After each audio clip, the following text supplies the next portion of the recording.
नहीं नहीं नहीं, ये अपना है अलग से। देखिए, we have started with the goods and services tax, GST अपन ने स्टार्ट किया था।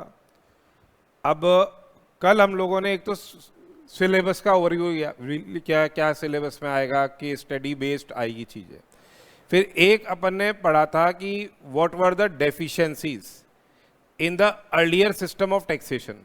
डेफिशिएंसीज देखी हमने in the earlier system of taxation that led to what, the introduction of say goods and services tax.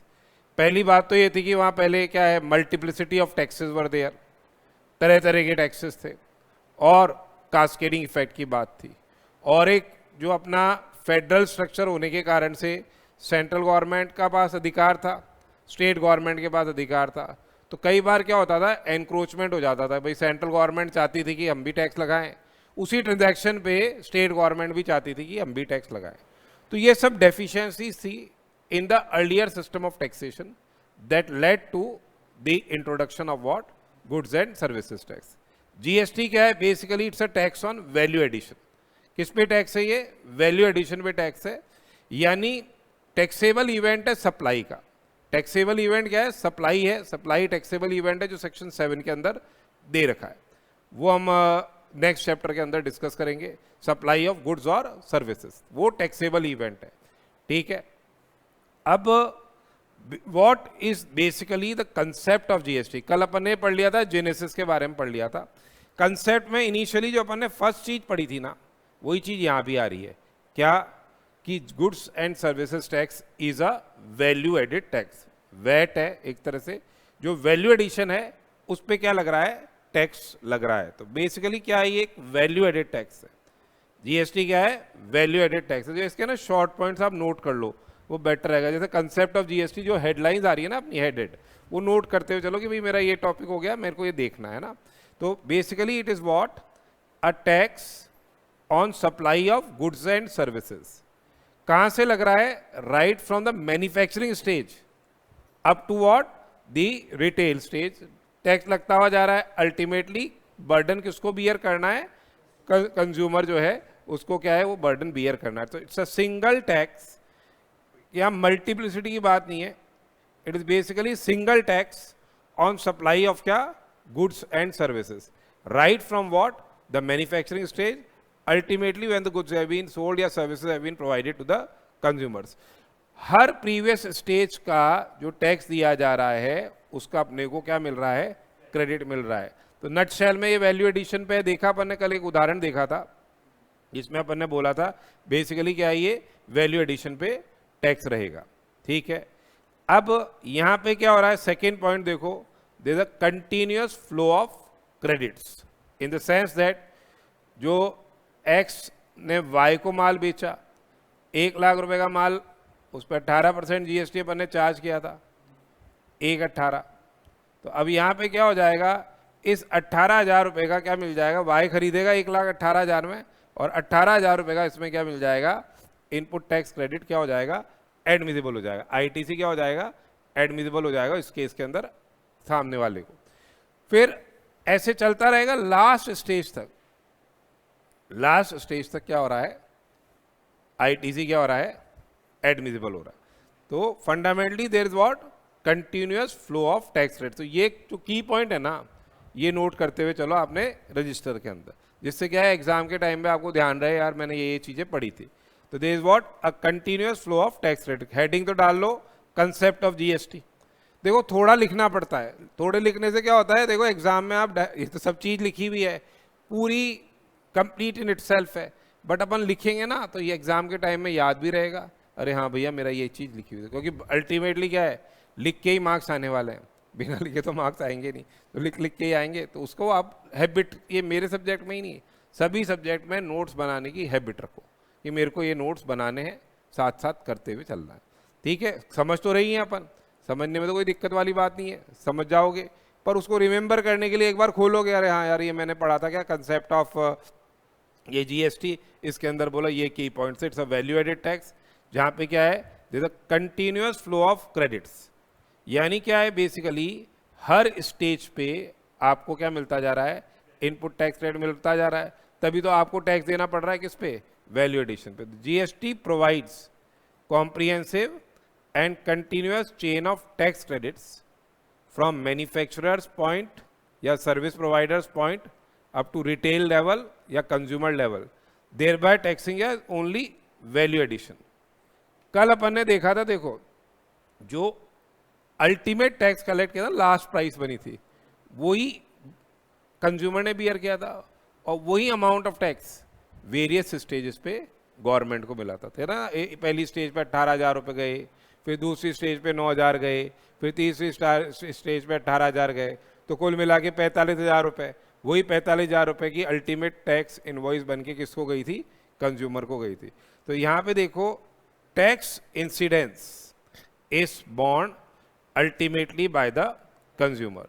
किसको बियर करना पड़ रहा है, कंज्यूमर को क्या करना पड़ रहा है, टैक्स इंसिडेंस बियर करना पड़ रहा है, ठीक है। तो GST paid on procurement of goods and services can be set of against that payable on supply of goods और सर्विसेज। तो जो भी अपन ने माल खरीदा, प्रोक्योर किया गुड्स सर्विसेज, उसका आपको क्या मिल जाएगा, सेट ऑफ मिल जाएगा। तो दस only final consumer bear the GST charge by the last supplier in the supply chain with benefit of with set of benefits at all previous stages, ठीक है। और एक है, अपन ने देखा ही, क्योंकि वैल्यू एडिशन हो जाता है तो क्या है, इट प्रिवेंट्स क्या, कास्केडिंग इफेक्ट। वैल्यू एडिशन के कारण से ही तो कास्केडिंग इफेक्ट खत्म हो जा रहा है, आईटीसी मिलता जा रहा है और वैल्यू एडिशन पे ही टैक्स लग रहा है। तो बेसिकली इट मिटिगेट्स क्या, मिटिगेशन ऑफ कास्केडिंग इफेक्ट या डबल टैक्सेशन। तो GST is basically tax on value addition, thus it prevents what, cascading effect. Cascading effect को प्रिवेंट कर रहा है। That is what GST does not differentiate between क्या, goods and services. It does not differentiate between what, goods and services. It is single rate से क्या हो रहा है, एक तरह से टैक्सेशन हो रहा है, ठीक है। तो यहाँ it mitigates the cascading effect. तो नीड वाला एस्पेक्ट अपन कल पढ़ चुके थे, क्योंकि जो डेफिशिएंसीज थी in the earlier system of taxation, ये पूरा अपना डिटेल्ड डिस्कशन हो गया था। अब देखो इंपॉर्टेंट है, इसमें क्या है, पूरा अपने को एक तरह से ओवरव्यू मिल जाएगा पूरी जीएसटी का। That is what, salient features of GST. Salient features की बात कर रहे हैं तो सबसे पहले देखो हमारे यहाँ क्या है, ड्यूअल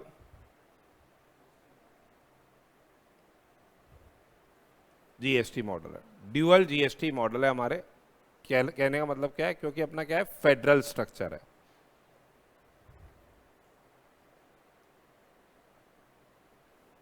जहां सेंटर भी है और क्या है, स्टेट भी है।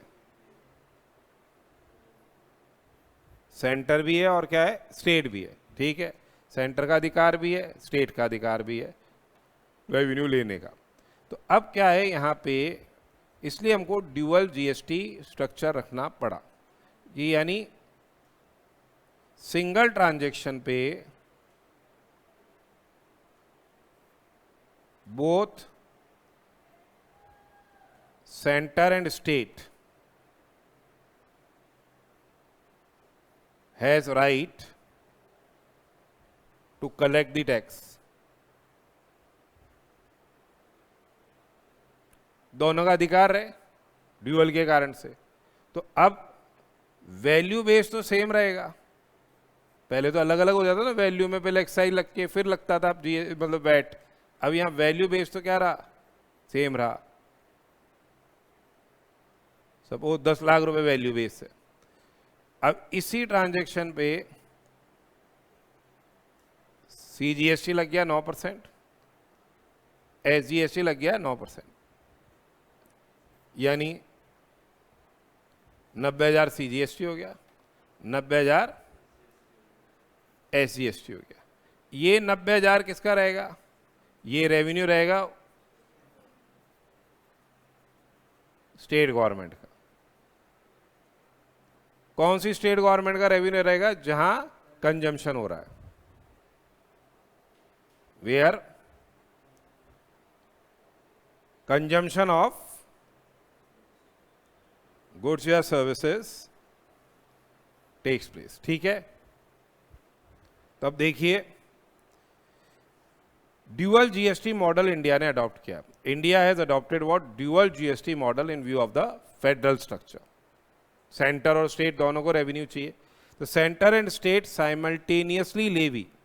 इसलिए तो कॉन्स्टिट्यूशन में अमेंडमेंट किया था कि centre and state simultaneously levy GST on taxable supply of goods और सर्विसेज और both which takes place within the state और union territory. Intra state supply होगी,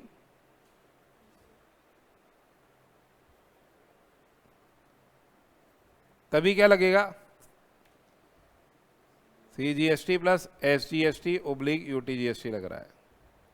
ठीक है, यही अगर इंटर स्टेट सप्लाई होती है तो क्या लगता है, IGST लगता है. कई मतलब कई बच्चे ऐसे इंटरमीडिएट लेवल पे आए जो किए हुए हैं, उन्होंने ये तक नहीं पढ़ा और एग्ज़ाम पास हो गए. तो कई बार डाउट हो जाता है अपने को भी, बोले ये क्या हो गया भैया. तो भाई इंटर स्टेट सप्लाई, इसलिए अपने को तो सारा ही करने की बात है. और कई जो बैठ रहे हैं एग्जाम में, मतलब देखना तो चाहिए ना भाई, तो बिल्कुल सिंपल सी अप्रोच है यार. इंटर स्टेट सप्लाई है तो इंटीग्रेटेड टैक्स लग रहा है. Integrated tax is what, sum of CGST and SGST. ठीक है, जहाँ ये इंटर स्टेट सप्लाई कैसे हुई, इंटर स्टेट सप्लाई जहाँ देखो ये चीज होती है लोकेशन ऑफ सप्लायर. अपने को क्या देखना है, लोकेशन ऑफ सप्लायर एंड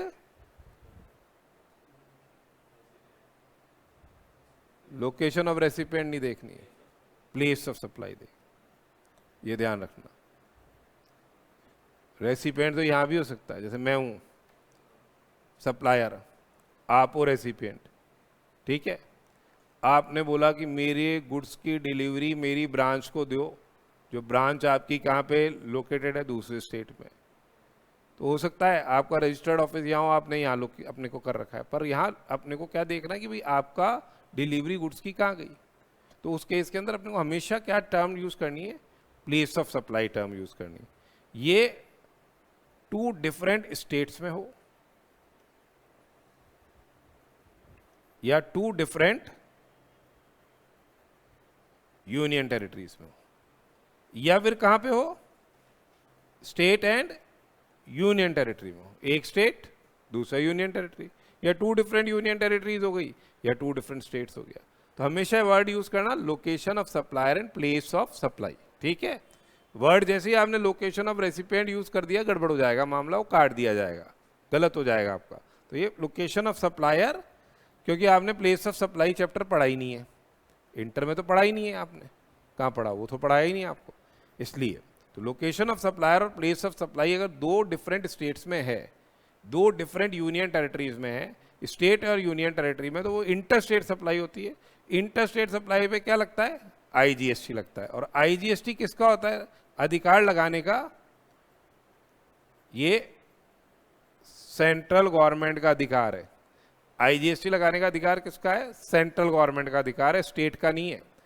पर जो रेवेन्यू होता है ना, जैसे IGST, वैसे तो वॉश आउट टैक्स है. वॉश आउट टैक्स कल कैसे बताया था मैंने कि सामने वाले बंदे को ITC मिल जाएगा तो सरकार की ट्रेजरी में गया क्या, कुछ भी नहीं गया. एक बार 18,000 जमा हुए, वापस 18,000 ITC के फॉर्म में मिल गए. समझ रहे हो उस चीज को, तो इसलिए वो वॉश आउट टैक्स होता है. पर कई बार ऐसा होता है कि भाई सामने वाला अनरजिस्टर्ड हो, सामने वाला कंपोजिशन सप्लायर हो, सामने वाले ने ITC नहीं लिया और time limit for taking the input tax credit वो एक्सपायर हो गई हो, तो उस केस के अंदर IGST रेवेन्यू किसका हो जाता है, गवर्नमेंट का होता है. तब फिर ये क्या करते हैं, 50% शेयर, ये आपको आगे की बात बता रहा हूं, ये सेंट्रल गवर्नमेंट के पास जाता है, और दूसरा 50% जो शेयर है वो किसके पास जाता है, स्टेट गवर्नमेंट के पास जाता है. कौन सी स्टेट गवर्नमेंट के पास जाता है, जहाँ प्लेस ऑफ सप्लाई हुई. कई बार ऐसी परिस्थिति हो जाती है, बोला प्लेस ऑफ सप्लाई पता नहीं. ठीक है, ये तो पता है इंटीग्रेटेड टैक्स लग रहा है. तो अब जिस व्यक्ति ने वो माल बेचा, उसकी जितनी भी इंटरस्टेट सप्लाई हुई है ना उस फाइनेंशियल ईयर के अंदर, उसके बेसिस पे उसको क्या है, अपोर्शन करते हैं. फिर भाई इंटरस्टेट सप्लाई पता है, परंतु ये नहीं पता कि उसकी किन किन स्टेट में करी, और ये IGST उसका गवर्नमेंट की ट्रेजरी में पड़ा हुआ है, क्योंकि ITC नहीं लिया ना, वो अनरजिस्टर्ड पर्सन है, ये वो सब हो गया. तो अब उसको अपोर्शनमेंट की बारी आई, तो बोला एक तो बोला तुरंत बोल दिया हमने यार प्लेस ऑफ सप्लाई जिस स्टेट में वहाँ दे दो उसको। फिर वो भी नहीं हो तो जो जो व्यक्ति ने माल बेचा है ना उसका, उसके बेसिस पे क्या है अपोर्शन करो, किसके किन किन स्टेट्स में उसने माल दिया। और अगर वो भी नहीं हो, बोला यार वो आदमी भी नहीं पता कि बोला किसका IGST है, तो फिर क्या करें?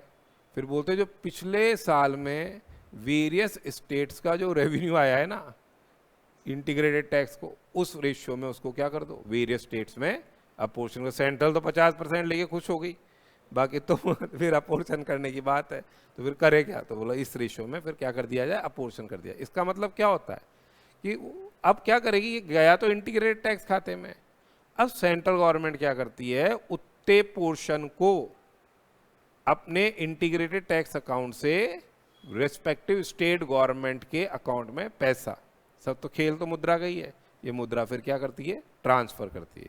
ये सब प्रोविजन आगे आएंगे, ये सारी चीजें आगे आएंगी। ट्रांसफर का प्रोविजन, ठीक है ना, यहाँ से उधर ट्रांसफर किया जाएगा। राजस्थान गवर्नमेंट में ट्रांसफर हो गया। प्लेस ऑफ सप्लाई अगर हरियाणा में, हरियाणा के ट्रांसफर हो गया।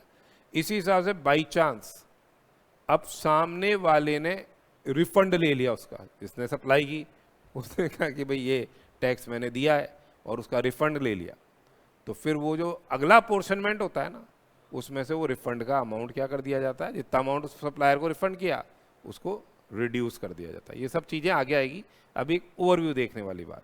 तो देखिए India has adopted dual GST model in view of the federal structure of the country, ठीक है।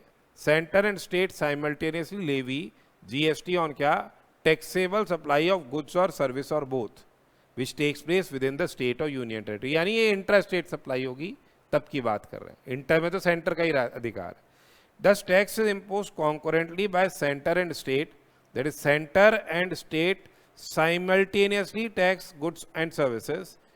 GST is levied by the center on intrastate supply of goods and services, इसको बोलते हैं सेंट्रल GST, और जो स्टेट्स का है portion वो क्या होता है स्टेट GST है। एज अ सप्लायर मेरे को तो देखना है इंट्रास्टेट सप्लाई है तो मुझे CGST SGST चार्ज करना है, इंटरस्टेट सप्लाई है IGST चार्ज करना है। कैसे बाद में वो अपोर्शन करेंगे IGST का, वो सप्लायर का थोड़ी हेडेक है, वो तो गवर्नमेंट का हेडेक है, और वो गवर्नमेंट का हेडेक मैंने अभी आपको समझाया था इस मैनर में किया जाता है। सिमिलरली जो IGST है इंटीग्रेटेड टैक्स है वो लेवी किया जाता है और एडमिनिस्टर किया जाता है on every inter state supply. अब देखो इंपोर्ट्स हैं वो भी क्या माने गए हैं, इंपोर्ट को भी डीम्ड इंटरस्टेट सप्लाई माना गया।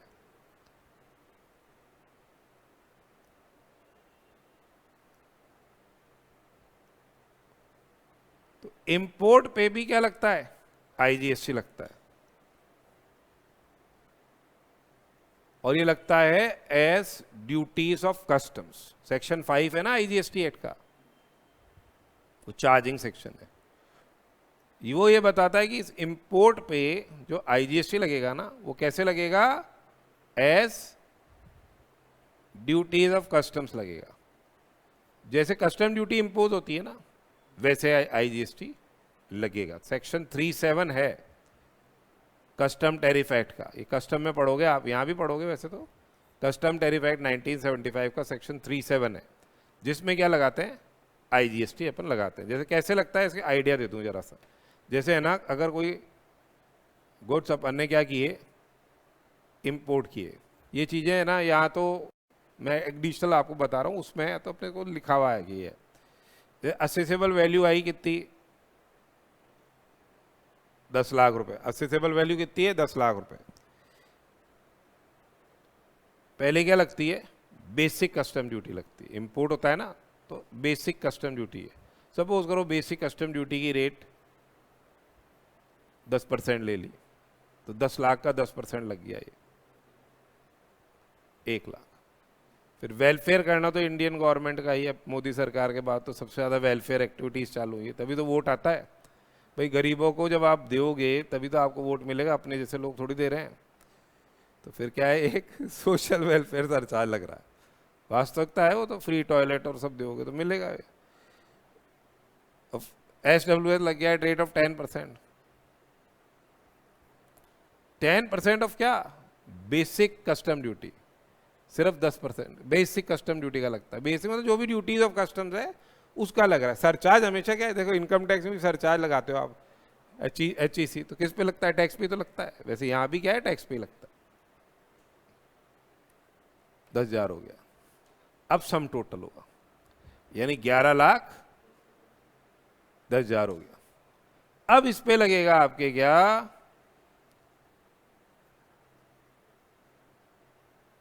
Integrated tax. ठीक है, ये लगा इंपोर्ट पे। सपोज करो इंडिया में रेट GST की उस गुड्स पे 18% है तो 18 लग गया, इंडिया में 12% है तो 12 लग गया, इंडिया में 5 है तो 5 लग गया। ऐसे किस पे लगा, 11,10,000 पे लगा। ये किस पे लगा, 11,10,000 पे लगा। और अब जब मैंने इसको इंपोर्ट किया तो अब जो ये लग रहा है ना 11,10 पे ही लगा। सपोज करो कितना, 18% मान लें,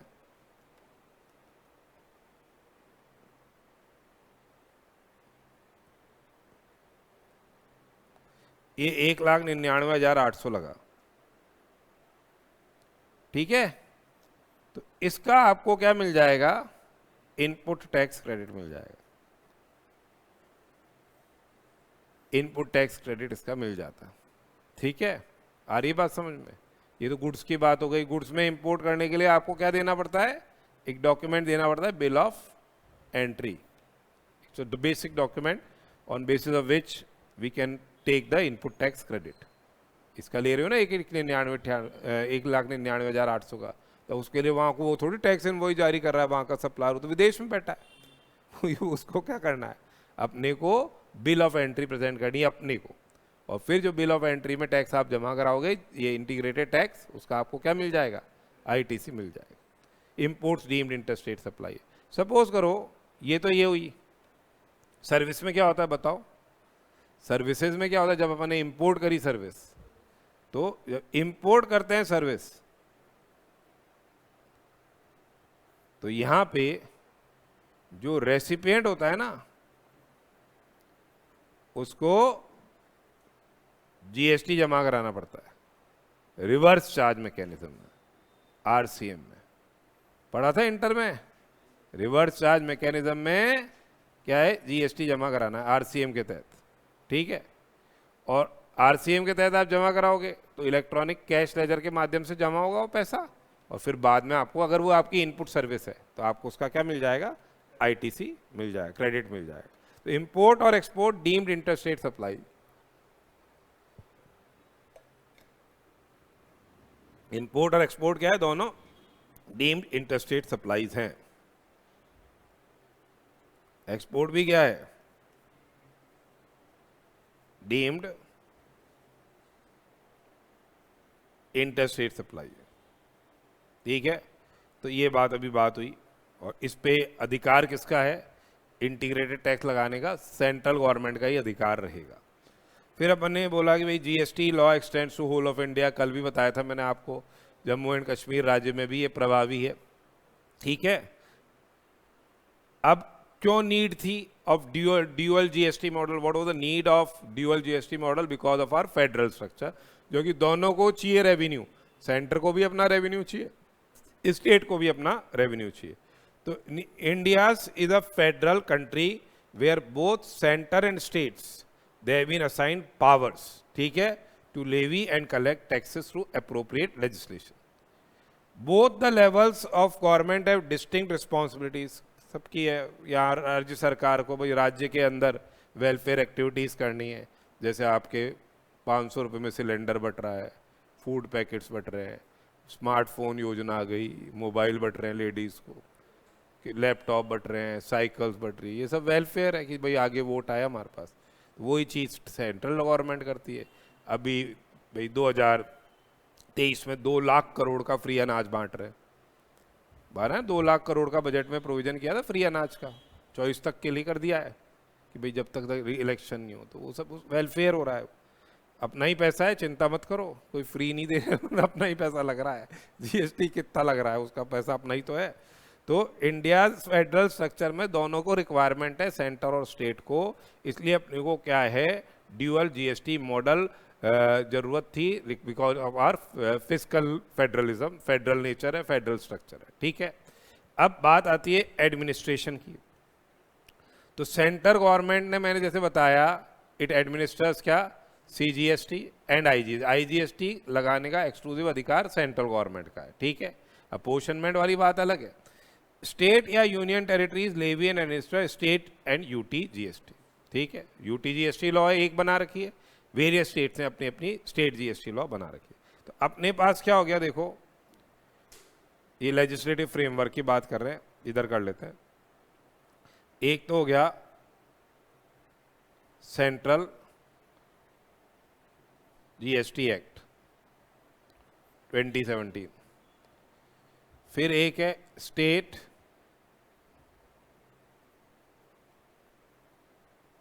ये हो गए आपके 28 स्टेट्स हो गई, और जहां यूनियन टेरिटरीज है ना, union territories with independent state legislature,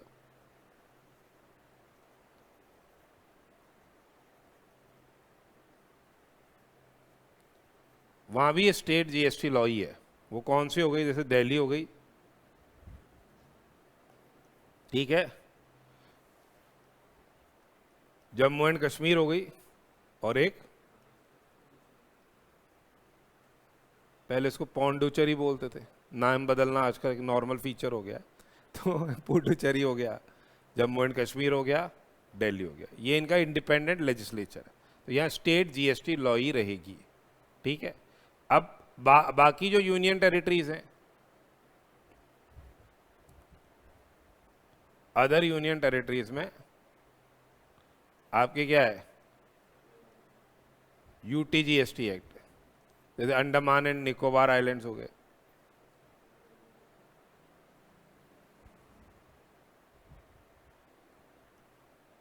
Dadar and Nagar Haveli, Daman and Diu, ठीक है, लक्षद्वीप, लद्दाख, चंडीगढ़, ये लिखा हुआ भी आ रहा होगा, देखो इसमें आ रहा है ना, देखो अंडमान एंड निकोबार आइलैंड आ गया। एक ही एक्ट है, ये अलग अलग एक्ट नहीं है, एक ही है यूटीजीएसटी एक्ट, ठीक है।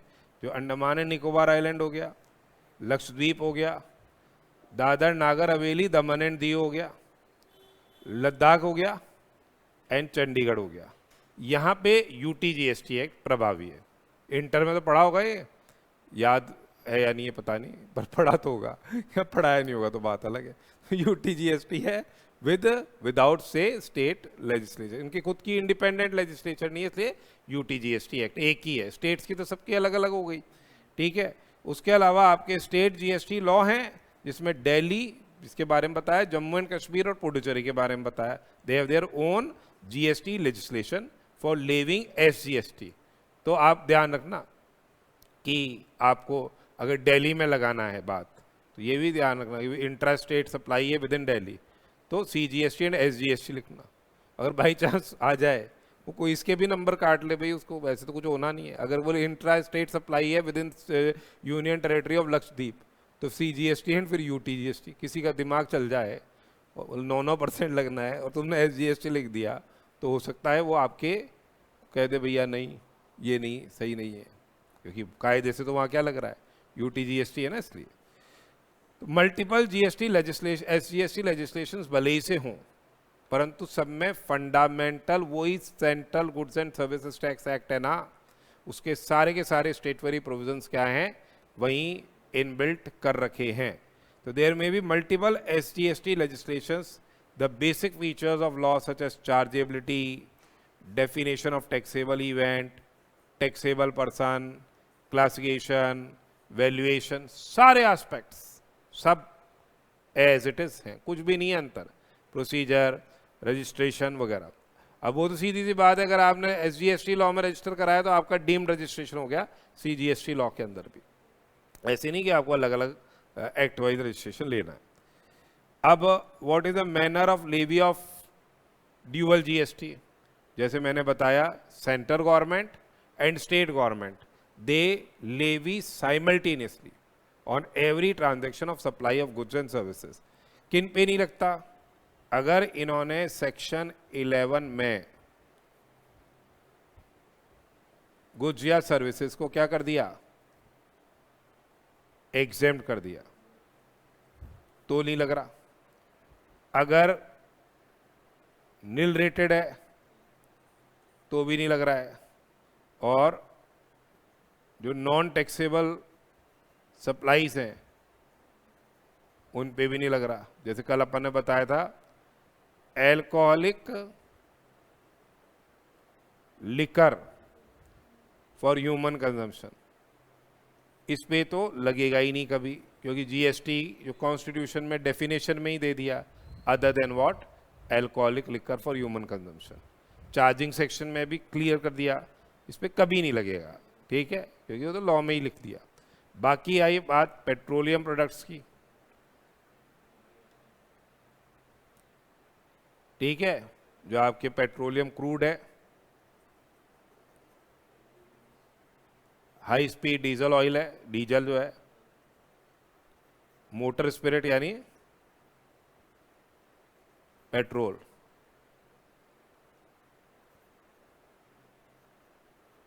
जो एविएशन टरबाइन फ्यूल है, मतलब क्रूड हो गया, एचएसडी हो गया, एमएस हो गया, एविएशन टरबाइन फ्यूल हो गया, और नेचुरल गैस है, ठीक है। इन पे क्या हो रहा है, कब लगाएंगे? जब सेंट्रल गवर्नमेंट को on recommendation of GST council, ठीक है, वो डेट नोटिफाई करेंगे, काउंसिल रिकमेंड करेगा, फिर सेंट्रल गवर्नमेंट उसको लगाने की बात करेगी, तब लगाया जाएगा। पता नहीं वो कब लगाया जाएगा, 17 से आज 23 हो गई, लगाएंगे ही नहीं। और लगा भी देंगे तो कोई आपको लग रहा है कि रेट कम होगी, रेट तो उतनी रहेगी उसकी भी।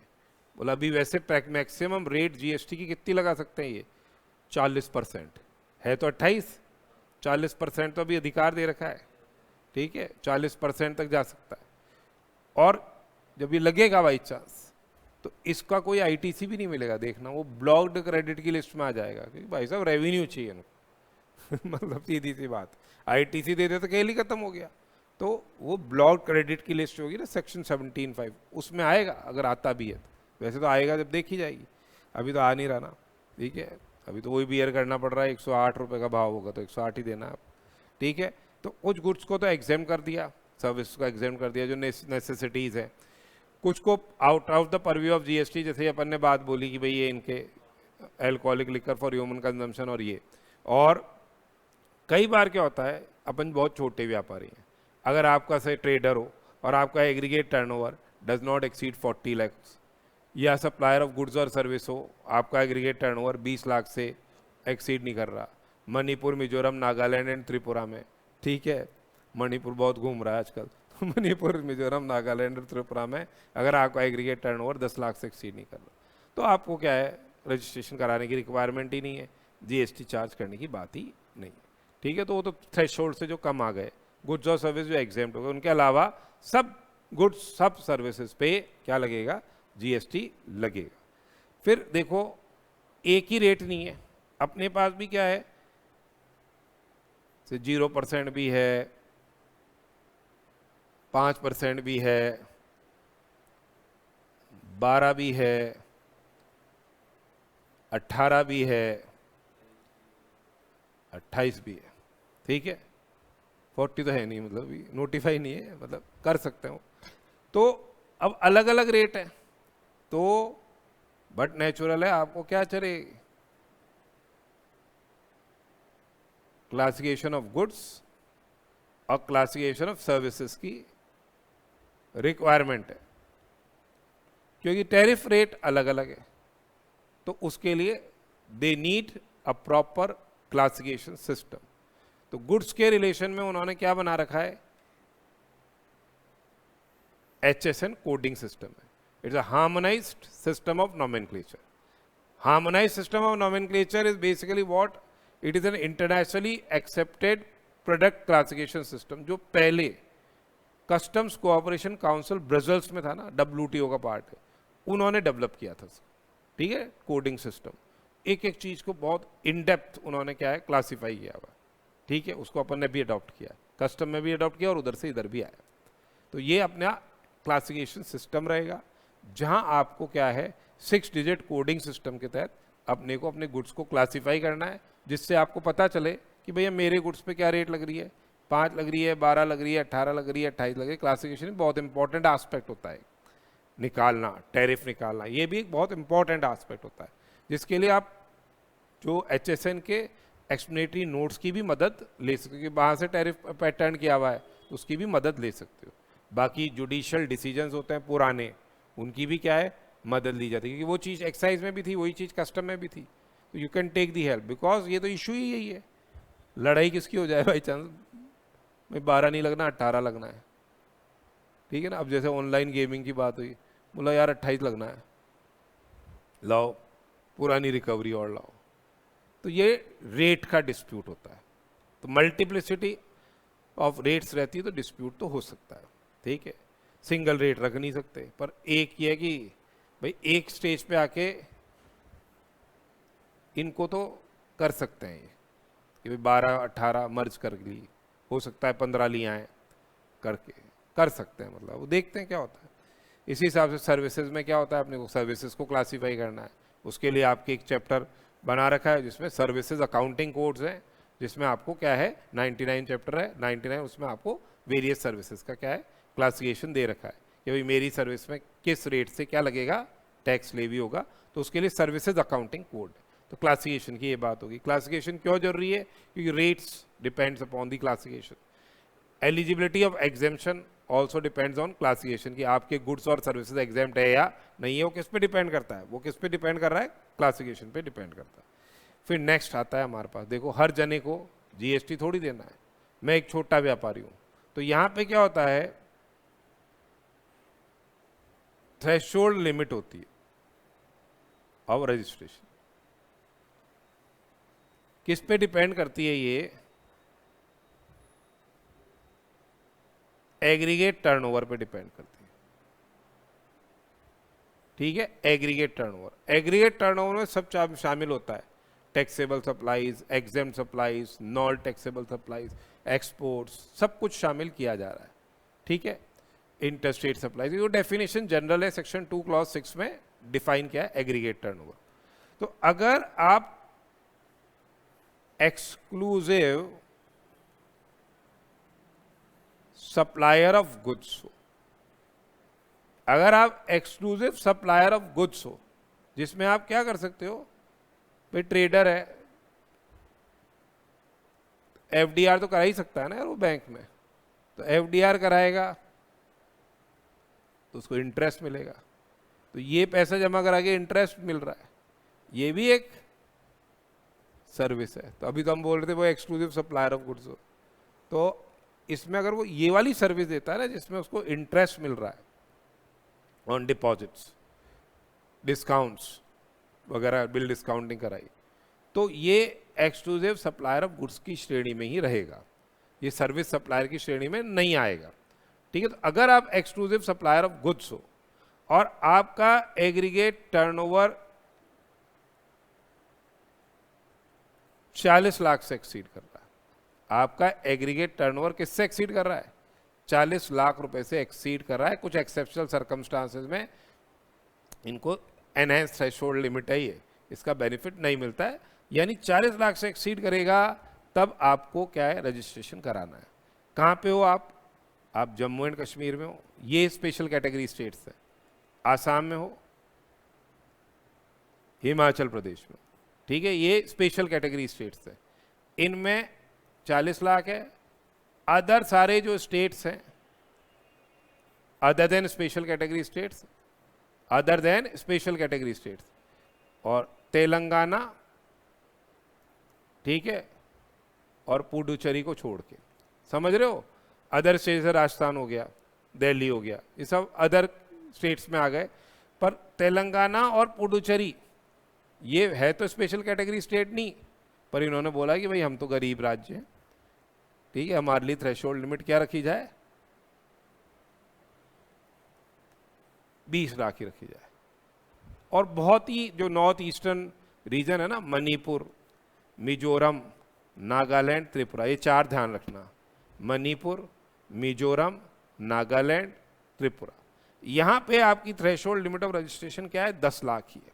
आप एक्सक्लूसिव सप्लायर ऑफ गुड्स हो 10 लाख, आप एक्सक्लूसिव सप्लायर ऑफ सर्विस हो 10 लाख है, आप supplier of goods and service हो 10 लाख है। मणिपुर, मिजोरम, नागालैंड, त्रिपुरा।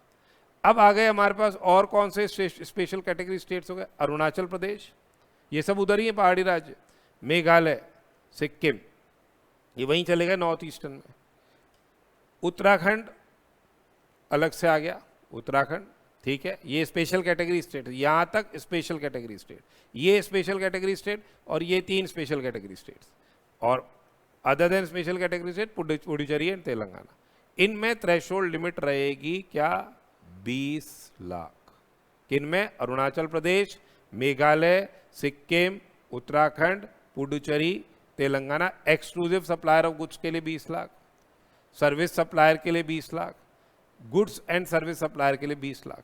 और अगर यहाँ पे इन स्टेट्स में जम्मू एंड कश्मीर है, आसाम है, हिमाचल प्रदेश और अदर स्टेट्स है, मैं सप्लायर ऑफ सर्विसेज हूँ, 20 लाख ही रहेगी, 40 नहीं होगी।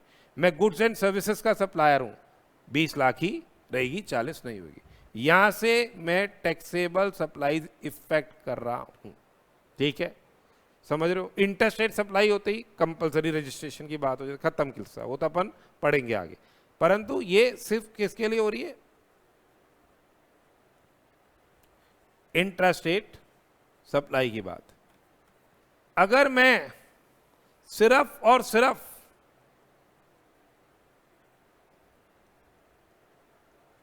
होली एग्जेम्प्ट सप्लाई कर रहा हूं, सिर्फ और सिर्फ होली एग्जेम्प्ट सप्लाई कर रहा हूं, कुछ कर ही नहीं रहा, तो क्या जरूरत है रजिस्ट्रेशन की? टैक्स ही नहीं है तो क्या रजिस्ट्रेशन? लॉजिकली सोचो ना आप, कोई रजिस्ट्रेशन की रिक्वायरमेंट ही नहीं रहती। अगर मैं नॉन टैक्सेबल सप्लाईज कर रहा हूं तो भी मेरे को रजिस्ट्रेशन की रिक्वायरमेंट नहीं होगी। और होली एग्जेम्प्ट सप्लाई के साथ एक मैंने क्या कर दी? टैक्सेबल सप्लाई इफेक्ट कर दी, ठीक है, तो करवाना पड़ जाएगा रजिस्ट्रेशन। अगर आपका एग्रीगेट टर्नओवर, एग्रीगेट में होली एग्जेम्प्ट भी शामिल होती है, तो अगर आपका एग्रीगेट टर्नओवर क्या है, 40 लाख से एक्सीड हो गया है, 20 लाख से एक्सीड हो गया है, 10 लाख से एक्सीड हो गया, आपको रजिस्ट्रेशन कराना पड़ेगा। जिस स्टेट से आप टैक्सेबल सप्लाईज इफेक्ट कर रहे हो उस स्टेट में you will be required to get registered. Separate registration होता है। अगर आपके एक से ज़्यादा प्लेस ऑफ बिजनेस है, आपके विद इन द स्टेट आप ऑप्ट कर सकते हो डिफरेंट प्लेसेस को सेपरेटली रजिस्टर करा के, अदरवाइज आप सिंगल रजिस्ट्रेशन भी ले सकते हो। और डिफरेंट स्टेट्स में तब तो कराना ही कराना है, डिफरेंट स्टेट्स में आपको कराना ही पड़ेगा। एक तो ये सब पूरा चैप्टर आएगा रजिस्ट्रेशन का, घबराने वाली बात नहीं। बोलो कुछ कह रहे हो क्या? तो अगर कोई मतलब पूरे के पूरे चैप्टर हैं, तो मतलब एक एस्पेक्ट क्या था हमारा, हम क्या पढ़ रहे हैं कि भाई हमारे क्या फीचर्स हैं अपने जो जीएसटी अपन ने इंट्रोड्यूस किया है, तो ये अपने बेसिक एस्पेक्ट्स एक तरह से, तो रजिस्ट्रेशन की रिक्वायरमेंट है। फिर tax is to be paid by taxable person. Taxable person कौन होता है? पर्सन हु इज रजिस्टर्ड या who is required to obtain registration. या तो रजिस्टर्ड हो, बोलो मैं तो रजिस्टर्ड ही नहीं भाई साहब, तो हम कह रहे tax is to paid by taxable person. बोलो you are required to obtain registration और तुमने रजिस्ट्रेशन नहीं कराया, टैक्स तो जमा कराना ही पड़ेगा, इंटरेस्ट जमा कराना ही पड़ेगा, पेनल्टी भी सेक्शन 122 के अंदर लगेगी, ठीक है, और प्रोसिक्यूशन की प्रोसीडिंग्स भी लॉन्च हो जाएगी बिना रजिस्ट्रेशन के काम कर रहे हो। हर तरह के लोग होते हैं, कई रजिस्ट्रेशन ही नहीं कराते, कई साला दूसरे का ही रजिस्ट्रेशन नंबर यूज कर रहे हैं, तो ऐसे भी है, उनके लिए भी पेनल्टी के प्रोविजन है, कुछ भी कर सकता है कोई इंसान। इसलिए तो in GST regime, CGST and SGST, UTGST for intrastate supplies and IGST for interstate supplies to be paid by every taxable person and provisions have been made in this regard, ठीक है। फिर हमारे क्या है, जो स्मॉल ट्रेडर्स हैं, manufacturers हैं, service suppliers हैं, इनके लिए दे रखी है इन्होंने क्या, कंपोजिशन स्कीम। अगर आप ट्रेडर्स हो, मैन्युफैक्चरर्स हो, रेस्टोरेंट सर्विस सप्लायर्स हो, और अगर आपका प्रीसीडिंग फाइनेंशियल ईयर में टर्नओवर एक 150 लाख यानी 1.5 करोड़ से एक्सीड नहीं कर रहा, तो यू कैन ऑप्ट फॉर से कंपोजिशन स्कीम, जहां आपको कंपोजिशन की रेट से टैक्स देना होगा। वो टैक्स आप टैक्सेबल इनवॉइस आप जारी नहीं कर सकते, मतलब टैक्स इनवॉइस आप जारी नहीं कर सकते, आपको बिल ऑफ सप्लाई जारी करना पड़ेगा। इसमें आईटीसी भी आप यूज़ नहीं कर सकते और आपको खुद को टैक्स जमा कराना है। क्या रेट हो गई? जैसे ट्रेडर्स के लिए हो गई CGST 0.5% ऑफ, नहीं यहाँ अलग है, टैक्सेबल सप्लाई, एग्जेम्प्ट नहीं शामिल होती इसमें ट्रेडर के लिए। मैन्युफैक्चरर के लिए वही चीज़, ये तो CGST का एलिमेंट हो गया। वैसे ही 0.5% टैक्सेबल सप्लाई का SGST का एलिमेंट हो गया। मैन्युफैक्चरर के लिए टर्नओवर होता है। टर्नओवर और टैक्सेबल सप्लाई में अंतर है कि टर्नओवर में तो सब चीज़ शामिल कर ली, टैक्सेबल सप्लाई में सिर्फ taxable supplies of goods and services लेनी है, टैक्सेबल एग्जेम्प्ट नहीं लेना है, ठीक है ना। तो ये अपन आगे पढ़ेंगे कंपोजिशन स्कीम में। इसी हिसाब से जो रेस्टोरेंट सर्विस सप्लायर्स हैं उन लोगों के लिए 2.5% है, ठीक है। और वैसे जो सर्विस सप्लायर्स है ना, they can also now opt for composition scheme. Exclusive service supplier हूँ और मेरा टर्नओवर प्रीसीडिंग FY में किससे एक्सीड नहीं कर रहा, 50 लाख, सर्विस सप्लायर्स के लिए 50 लाख, तो मैं कंपोजिशन की स्कीम का बेनिफिट ले सकता हूं। उसमें 3% CGST और 3% क्या है, SGST, ठीक है। तो सर्विस सप्लायर्स के लिए है। तो ये स्मॉल ट्रेडर्स के लिए एग्जेम्पशंस भी दे रखे हैं, बात वो है। फिर मैंने कल बताया था आपको, जो रेवेन्यू लॉस अगर इम्प्लीमेंटेशन करते हैं हम GST का, तो अगर किसी पर्टिकुलर स्टेट को ऑन वर्च्यू ऑफ से implementation of GST revenue loss होता, तो उन्होंने क्या है, लग्जरी आइटम्स या डीमेरिट गुड्स पे, जैसे पान मसाला हो गया, टबैको हो गया, रेटेड वाटर्स हो गया, मोटर कार्स हो गया, इस पे क्या है, जो बेसिक टैक्स तो ले ही रहे हैं, उसके अलावा कंपनसेशन सेस अलग से ले रहे हैं।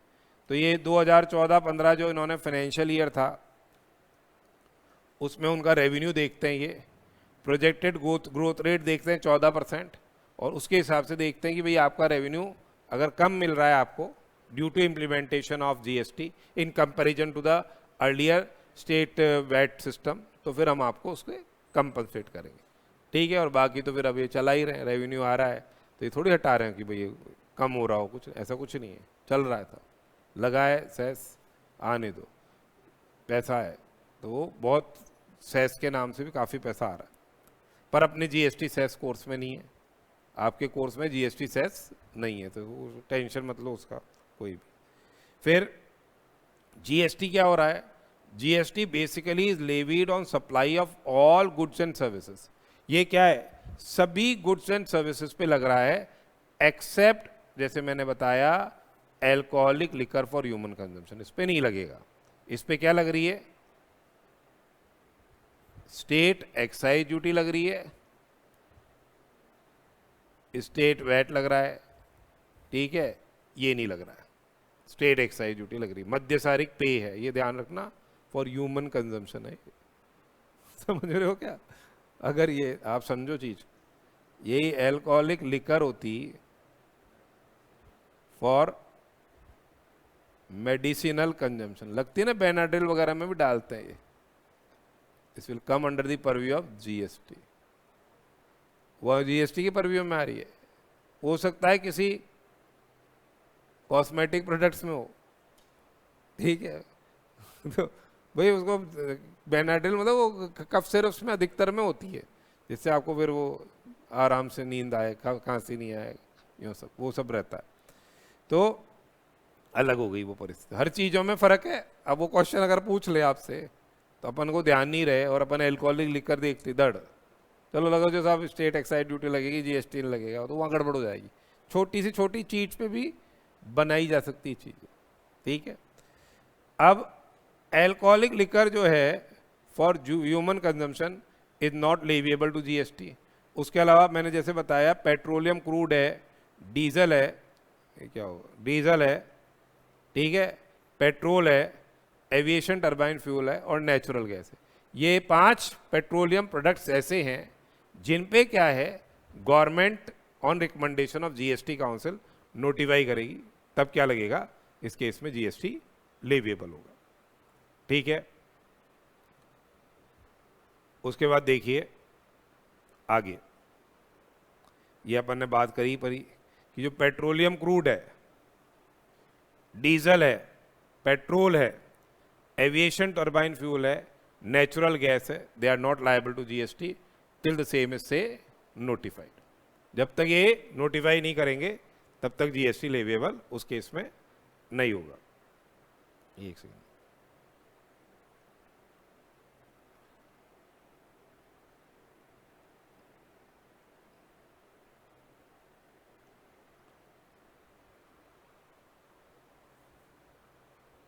चलो आगे चलो, थोड़ा हैंग हो रहा है मतलब system.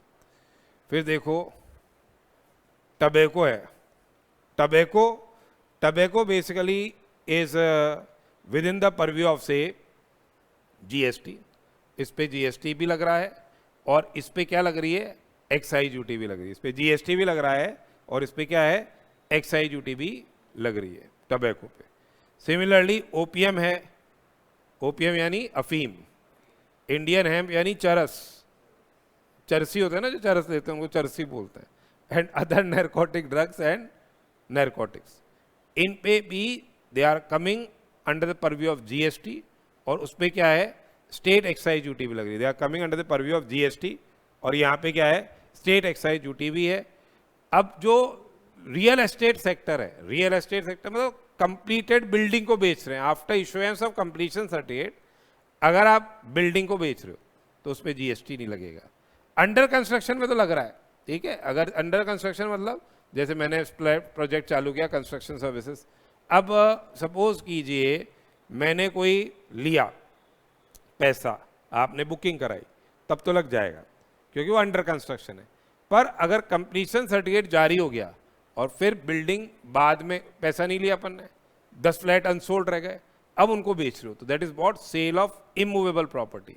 And sale of immovable property the same is not subject to say GST. उस पर क्या है, जीएसटी लेविएबल नहीं होगा, ठीक है, उस पर नहीं लगेगा सेल ऑफ इमूवेबल प्रॉपर्टी। आप सेल ऑफ लैंड पे नहीं लग रहा, सेल ऑफ बिल्डिंग पे नहीं लग रहा, क्योंकि ये किस में आ गए, नेगेटिव लिस्ट में आ गए। पर अगर अंडर कंस्ट्रक्शन में चल रहे हैं, मतलब कंस्ट्रक्शन में चल रहे हैं और बिल्डर ने पैसा लिया है, तो उस पर क्या लग जाएगा, जीएसटी लेविएबल होगा। अब आगे देखो, एक ये यूटिलाइजेशन ऑफ आईटीसी की बात करते हैं अपन, इनपुट टैक्स क्रेडिट कैसे यूटिलाइज होता है। एक बार ओवरव्यू ले रहे हैं, चिंता मत करो, आईटीसी वाला पूरा चैप्टर आएगा उसमें वापस से इसको क्या है अच्छी से करेंगे। तो ये बेसिकली क्या हो रहा है, manner of utilization of ITC. देखो, अगर आपके इंटर स्टेट सप्लाई हुई, यदि आपके इंटर स्टेट सप्लाई हो रही है तो आपके क्या लग रहा है, आईजीएसटी लग रहा है। खरीदते वक्त आईजीएसटी जो लगा उसका अपने को क्या मिल जाता है, इनपुट टैक्स रेट मिल जाता है, यानी ये परचेजेस पे। इसके आईजीएसटी क्रेडिट को आप यूज कर सकते हो। सबसे पहले इसको आप किसके लिए काम में लोगे, आईजीएसटी, जो आपकी आउटपुट टैक्स लायबिलिटी है, जो आपकी आउटपुट टैक्स लायबिलिटी आईजीएसटी के लिए काम में लोगे। आईजीएसटी क्रेडिट को आप किसके लिए काम में लोगे, आईजीएसटी के लिए काम में लोगे। फिर लोगे आप सीजीएसटी या एसजीएसटी इन एनी ऑर्डर, पहले एसजीएसटी में ले लो, सीजीएसटी में ले लो, इससे कोई मतलब नहीं है। अब इन एनी ऑर्डर, पहले बोला था इसी ऑर्डर में चलेगा, सीजीएसटी फिर एसजीएसटी, फिर बाद में चेंज कर दिया, in any order any proportion. फिर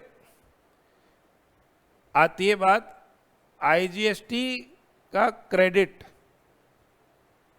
हैज बीन से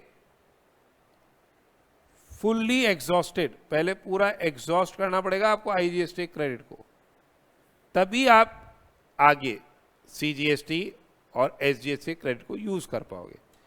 पर देखो CGST का क्रेडिट पहले किसके लिए काम में लोगे? CGST के लिए। CGST का क्रेडिट पहले किसके लिए काम में लोगे? CGST के लिए। फिर लोगे IGST के लिए, ठीक है, फिर IGST के लिए। IGST आउटपुट टैक्स लायबिलिटी, समझ रहे हो, ये आउटपुट टैक्स लायबिलिटी। फिर SGST का क्रेडिट आप काम में लोगे SGST के लिए और फिर लोगे IGST के लिए। पर ध्यान रखना, SGST credit can be used for payment of IGST only when CGST credit has been fully used for IGST payment।